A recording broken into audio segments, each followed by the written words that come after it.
오늘의 말씀은 이사야 57장 14절부터 21절까지 말씀입니다. 그가 말하기를 도두고 도두어 길을 수축하여 내 백성의 길에서 거치는 것을 제하여 버리라 하리라.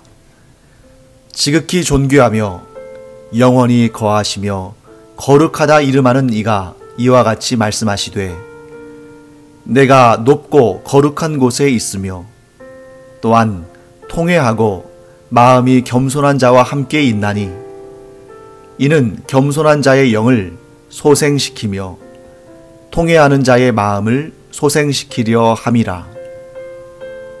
내가 영원히 다투지 아니하며 내가 끊임없이 노하지 아니할 것은 내가 지은 그의 영과 혼이 내 앞에서 피곤할까 함이라. 그의 탐심의 죄악으로 말미암아 내가 노하여 그를 쳤으며 또 내 얼굴을 가리고 노하였으나 그가 아직도 패역하여 자기 마음의 길로 걸어가도다. 내가 그의 길을 보았은즉 그를 고쳐줄 것이라. 그를 인도하며 그와 그를 슬퍼하는 자들에게 위로를 다시 얻게 하리라. 입술의 열매를 창조하는 자 여호와가 말하노라. 먼 데 있는 자에게든지 가까운 데 있는 자에게든지 평강이 있을지어다. 평강이 있을지어다. 내가 그를 고치리라 하셨느니라. 그러나 악인은 평온함을 얻지 못하고 그 물이 진흙과 더러운 것을 늘 솟구쳐내는 요동하는 바다와 같으니라. 내 하나님의 말씀에 악인에게는 평강이 없다 하셨느니라.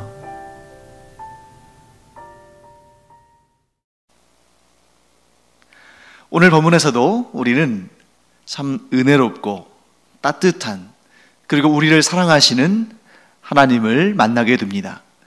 먼저 우리 14절 말씀 같이 보실까요? 그가 말하기를 도두고 도두어 길을 수축하여 내 백성의 길에서 거치는 것을 제하여 버리라 하리라. 자, 시각적으로 우리가 이러한 그림을 그릴 수가 있겠죠.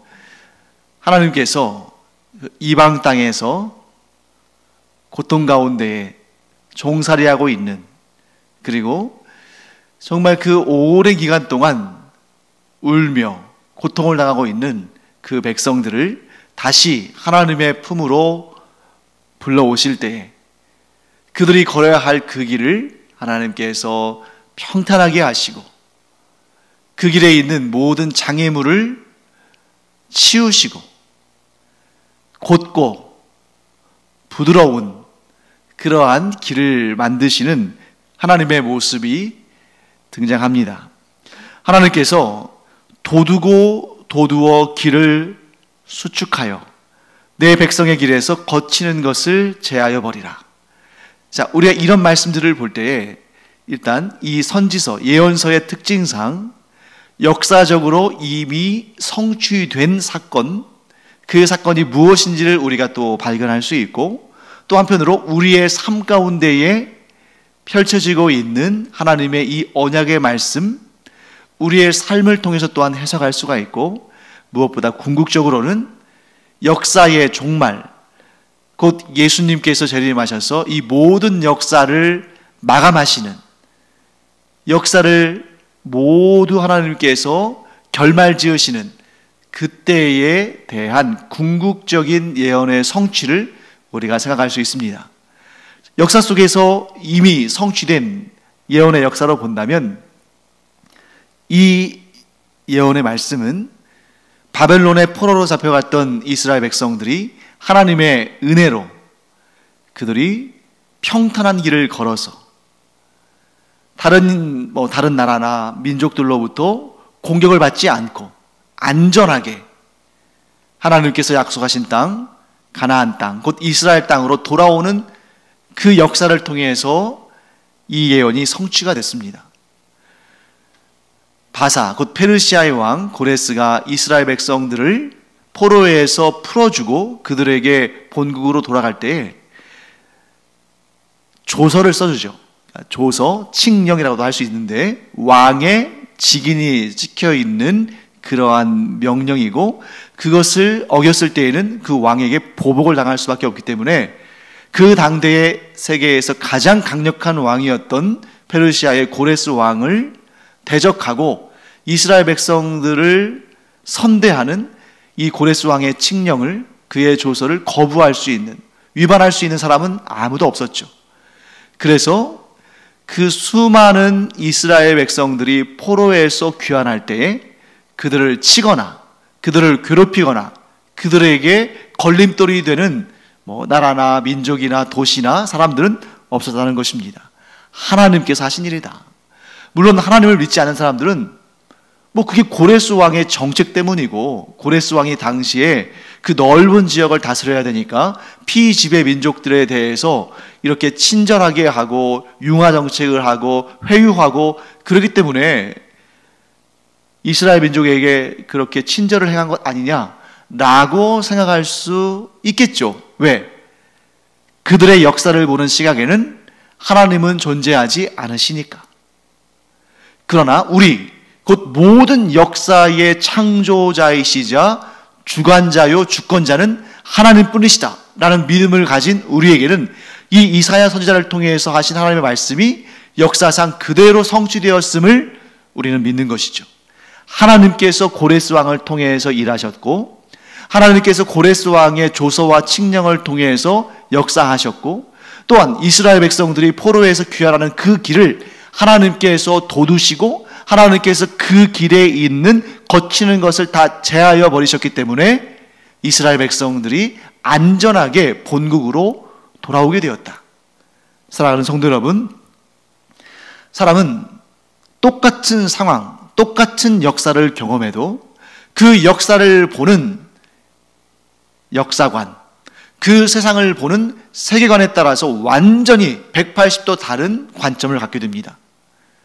하나님을 인정하지 않고 하나님을 믿지 않고 하나님을 대적하는 자들은 당연히 그들의 역사에서는 하나님은 존재하지 않고 하나님에 대해서 말하는 것은 비상식적이고 비논리적이고 비이성적이다.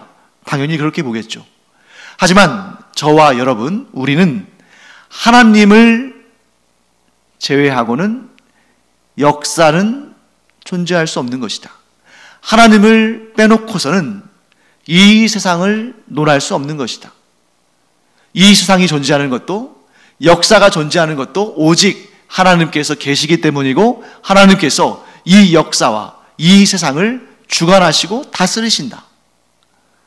그러므로 우리는 하나님께서 어떤 분이시다? 여호와 이레의 하나님이시다. 오늘 이 본문 14절 말씀처럼 하나님의 백성들을 위해서, 하나님의 자녀들을 위해서 길을 돋우시고 길을 평탄케 하시고 그 길 가운데 거치는 것을 제거하시는, 모든 것을 준비하시고 하나님의 백성들을 이끄시며 하나님의 백성들이 형통하게 하시는 우리의 하나님은 여호와 이레의 하나님이시다 하는 것을 우리는 반드시 기억해야 됩니다.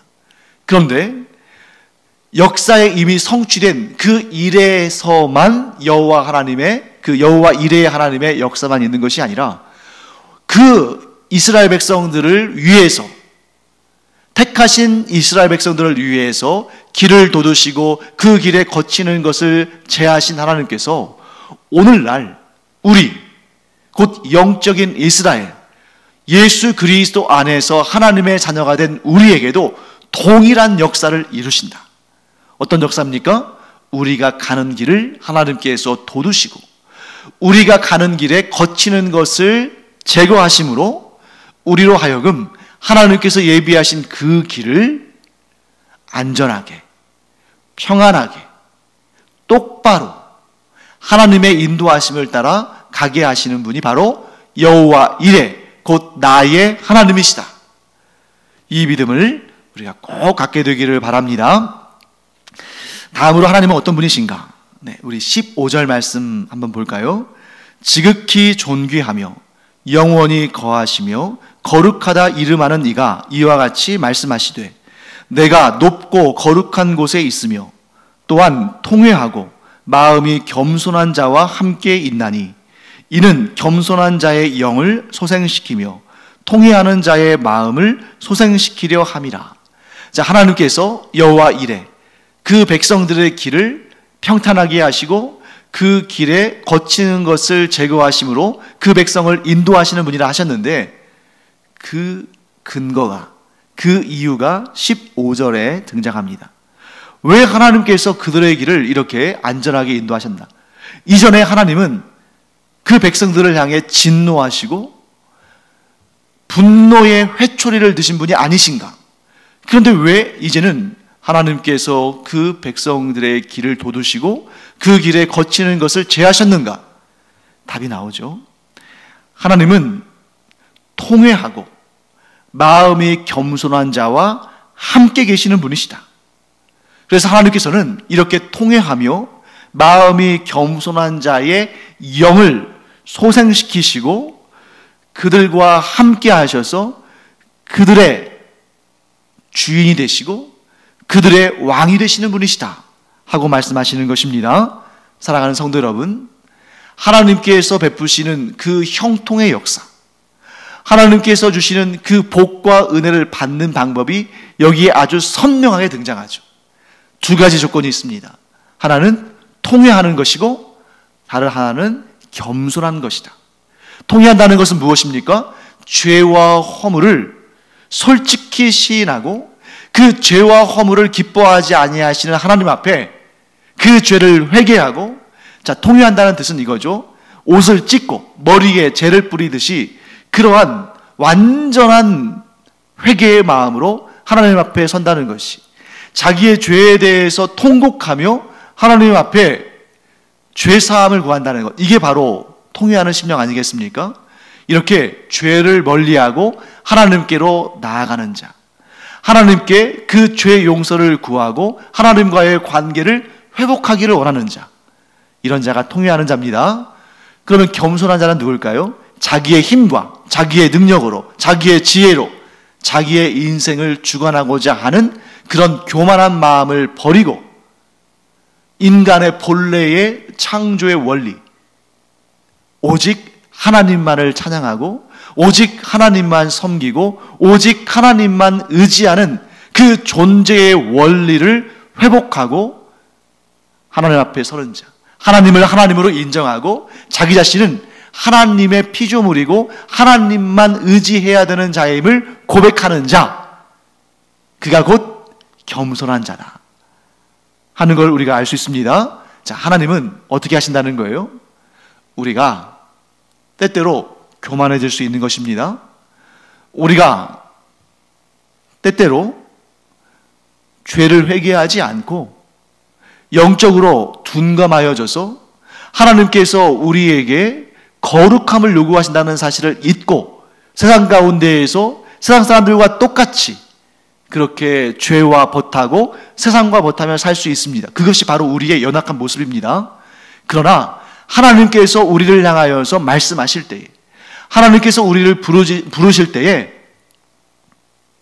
우리가 우리의 죄와 허물을 솔직하게 하나님 앞에 고백하고 통회하고 회개하며, 또한 내 힘 혹은 다른 곳에서 힘을 찾아서 이 세상과 함께 나의 인생을 내가 한번 주관해보고자 하는 그러한 교만한 마음을 버리고 하나님께서 인간을 창조하실 때의 그 원리, 그 핵심적인 원리, 곧 하나님만 섬기고 하나님만 의지하는 그 마음을 회복했을 때에 하나님께서 방금 말씀하신 것처럼 하나님의 자녀들의, 하나님의 백성들의 길을 돋우시고, 그래서 그 길을 평탄하게 하시고 그 길에서 거치는 것들을 제거하시고, 그래서 그 길이 안전하게 하셔서 우리가 하나님께서 놓으신 그 구원의 길로 똑바로 가게 하시는 그런 은총을 베푸신다는 거죠.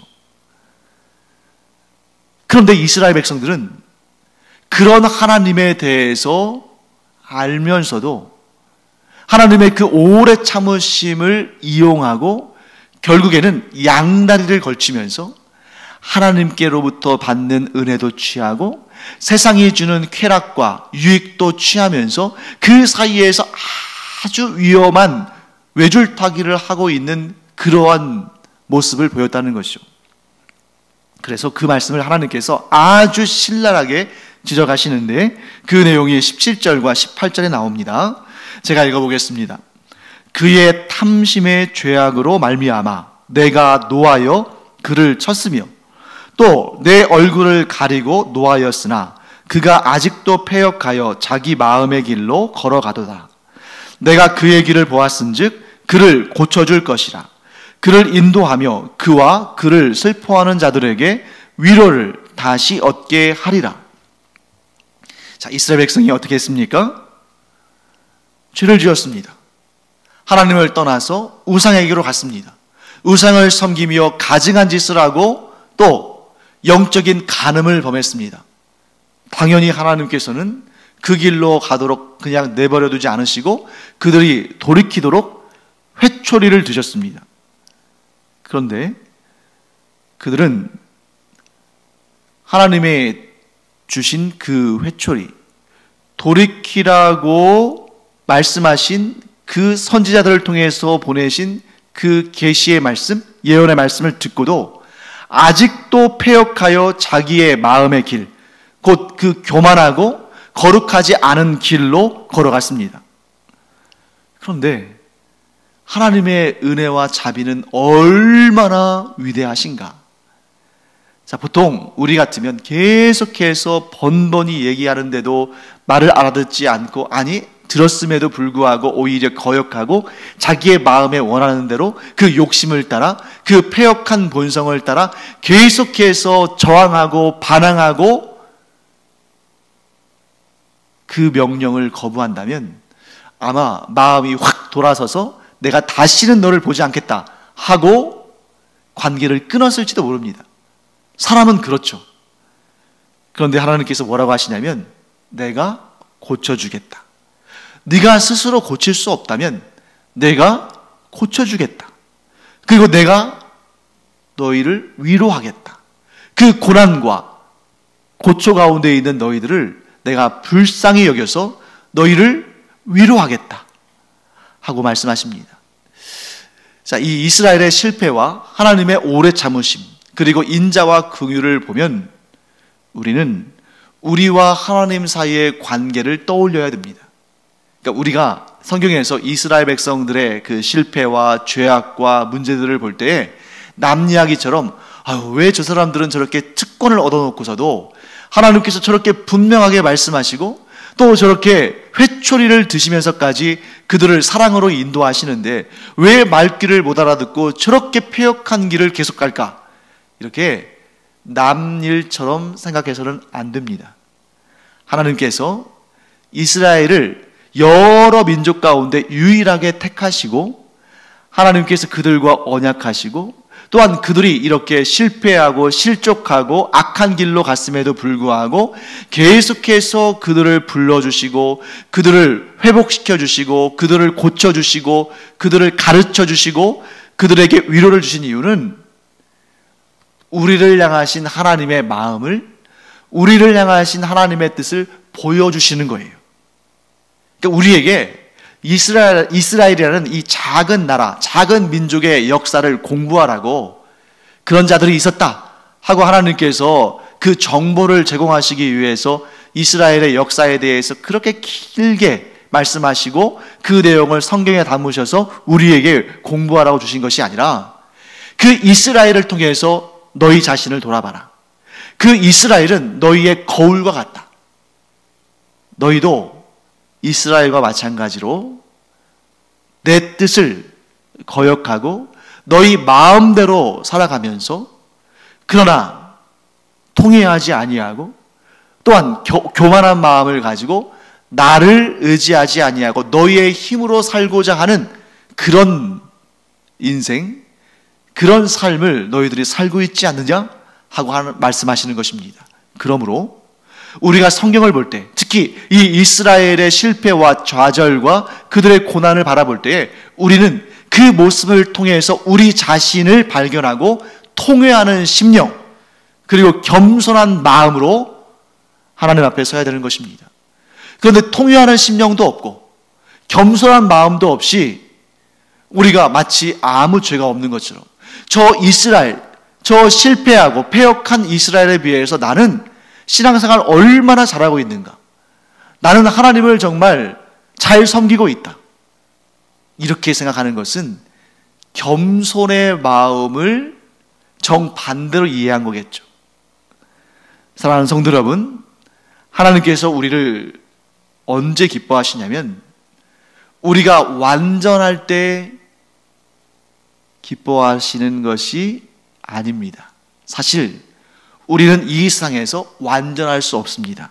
그런데 만일 나는 하나님 앞에서 완전하다, 나는 하나님 앞에서 온전하다라고 생각한다면 그야말로 스스로 교만의 영에 쌓여 있는 것이고 하나님 보시기에 참으로 교만하다고 말씀하실 겁니다.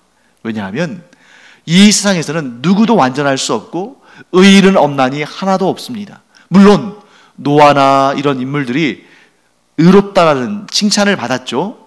그런데 그때의 의롭다는 것은 그들이 그렇게 믿음을 지키기 힘든 시대에도 하나님을 향한 믿음을 가졌다는 것이고 그 믿음을 의로 여기셨다는 것이지 그들의 행실이나 그들의 말이나 그들의 결정이 의로웠다는 것은 아닙니다.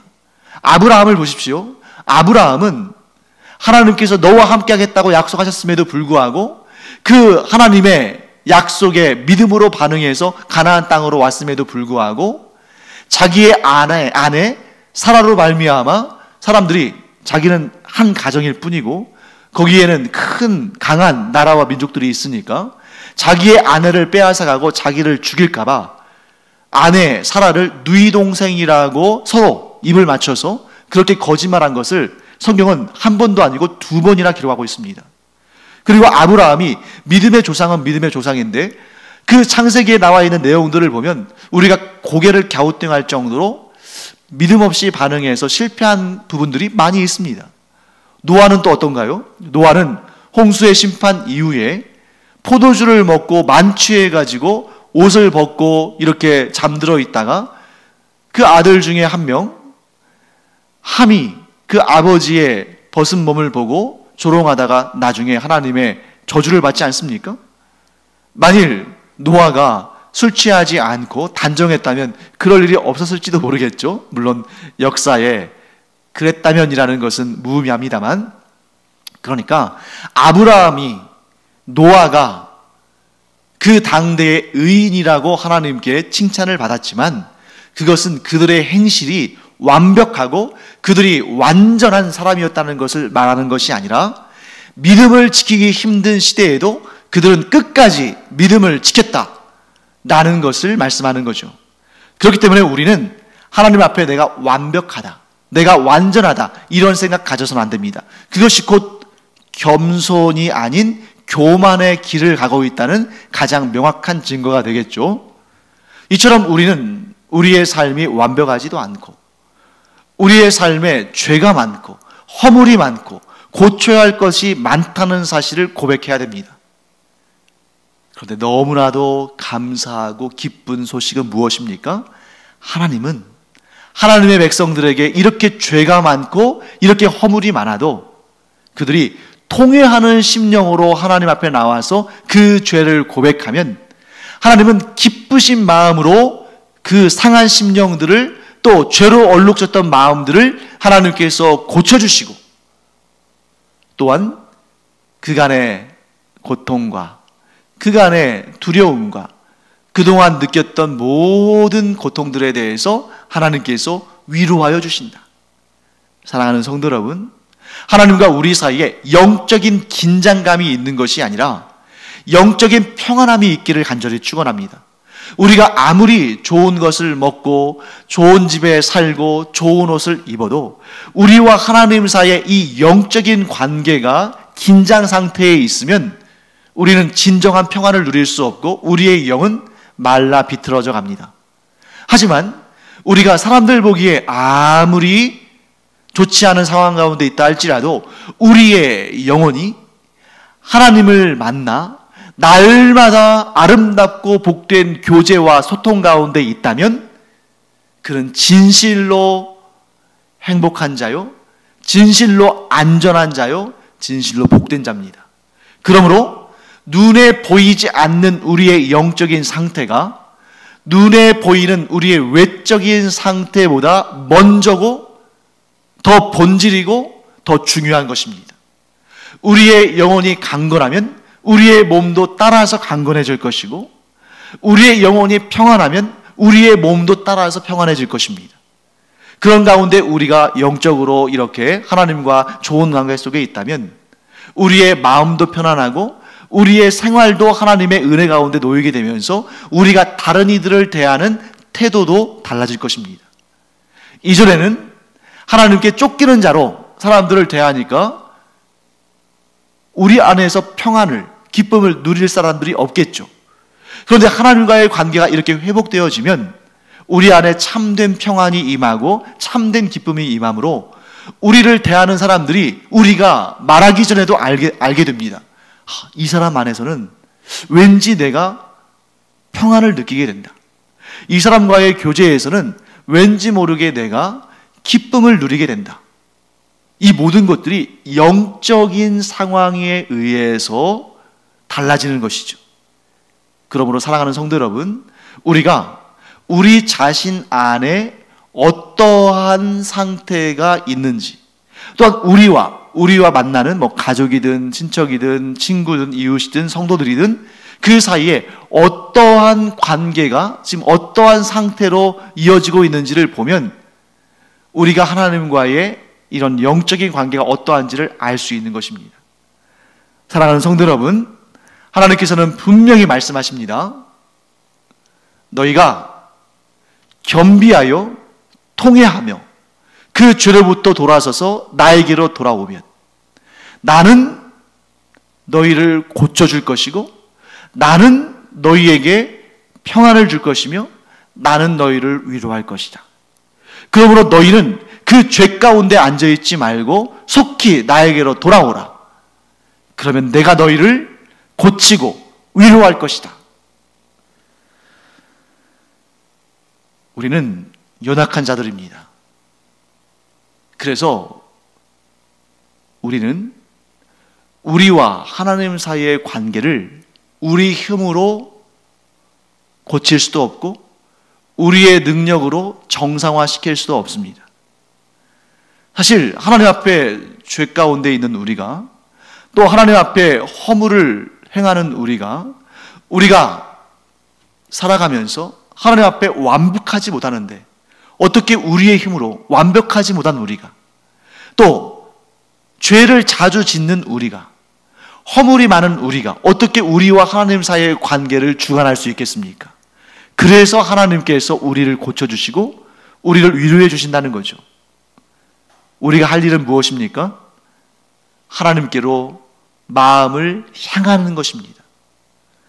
16절 말씀 보시면 이런 내용이 나옵니다. 내가 영원히 다투지 아니하며 내가 끊임없이 노하지 아니할 것은 내가 지은 그의 영과 혼이 내 앞에서 피곤할까 함이라. 하나님께서 뭐라고 말씀하십니까? 너희는 내가 지은 바 된 자들이다. 너희의 영과 혼 내가 지었다. 그래서 내가 너희의 영과 혼을 주관하는데 너희가 죄 가운데 있으면 나는 회초리를 든다. 그것은 너희가 마냥 미워서 너희를 내가 완전히 파멸시키기 위해서 하는 것이 아니라 너희를 사랑하기 때문이다. 너희가 속히 돌이켜서 통회하는 심령으로 다시 나에게로 나와서 내가 주는 은혜를 얻기를 바라기 때문이다. 그래서 너희가 죄를 지을 때, 너희에게 허물이 있을 때 내가 너희와 싸우며 내가 나의 노를, 나의 진노를 너희에게 쏟아붓지만 그러나 영원히 그렇게 하지는 않는다. 너희가 돌아오도록 내가 그와 같이 너희와 다투며 너희에게 노하기는 하지만 내가 만일 제대로 온전히 끝까지 너희와 다투고 너희에게 내 노를 바라면 너희의 영과 혼은 산산이 부서져 사라져 버릴 것이고 너희에게는 소망이 없어져 버린다.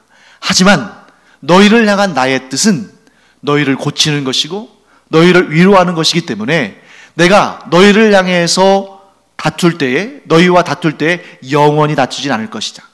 내가 너희를 향해서 노를 퍼부을 때에 끊임없이 영원히 노를 쏟아붓지는 않을 것이다.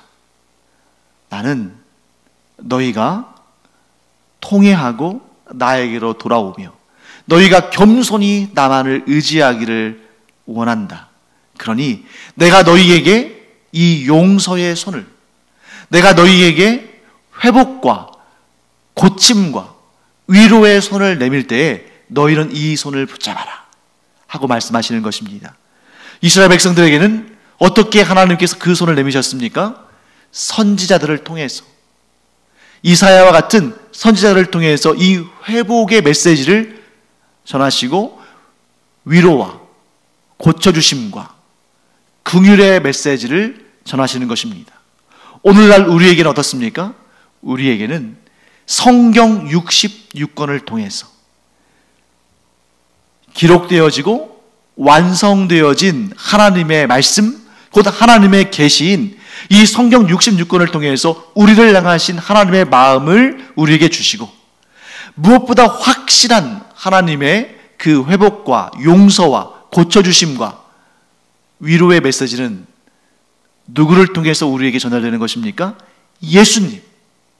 예수님을 우리에게 우리의 죄값을 대신 갚으시도록 이 세상에 보내신 분이 하나님이시고, 예수 그리스도의 그 사역의 목적이 죄와 사망의 권세에 팔렸던 우리를 그 죄값을 다시 갚으심으로 우리를 하나님께로 인도하시는 그 사역이 예수님의 사역이시기 때문에 예수님을 통해서 우리에게 회복의 메시지, 고쳐주심과 위로의 메시지를 우리에게 주셨습니다. 그러므로 누구든지 예수 그리스도를 구주로 영접했다면 하나님의 이 화해의 손길, 하나님의 용서의 손길, 하나님의 고쳐주심과 위로의 손길을 잡은 것입니다. 하나님께서 언제쯤 나에게 죄를 용서하신다고, 또 나를 회복시켜 주신다고, 나를 구원하시겠다고, 나를 위로하시겠다고 언제쯤 나에게 그런 메시지를 주실까? 이사야를 통해서 이스라엘 백성들에게 그 메시지를 주신 것처럼 누구를 통해서 나에게 그런 메시지를 주실까? 이렇게 궁금해하실지 모르겠는데요, 우리가 예수 그리스도를 나의 구주로 영접하는 순간, 예수님을 나의 구원자로 믿는 순간 우리는 이미 하나님의 그 회복과 고쳐주심과 위로와 은혜의 손길을 붙잡은 것입니다. 이 은혜의 손길, 이 사랑의 손길, 이 고쳐주심과 위로의 손길을 결코 놓지 않는 우리가 되기를 축복합니다. 그 손길을 놓지 않는 유일한 방법, 예수 그리스도를 나의 구주로 믿고 고백하고 영접한 것, 이것이 유일한, 그리고 더 이상 그 무엇도 필요 없는 하나님의 그 구원의 손길을 붙잡은 것이다. 여러분과 저는 예수님을 구주로 영접하고 하나님의 그 회복과 위로와 고쳐주심과 위로의 그 손길을 이미 붙잡은 줄 믿습니다. 그 손을 놓지 않는 우리 모두가 되기를 간절히 축원합니다. 기도하겠습니다. 하나님 감사합니다. 예수 그리스도를 통해서 우리에게 회복과 위로와 고쳐주심과 은총의 손길을 베풀어 주시니 감사드립니다. 그 손 놓지 않고 영원토록 주 안에서 하나님과 좋은 관계로 지내기를 원하오니 이 믿음 흔들리지 않도록 주님께서 견고히 붙잡아 주시옵소서. 감사드리며 예수님의 이름으로 축복하며 기도합니다. 아멘.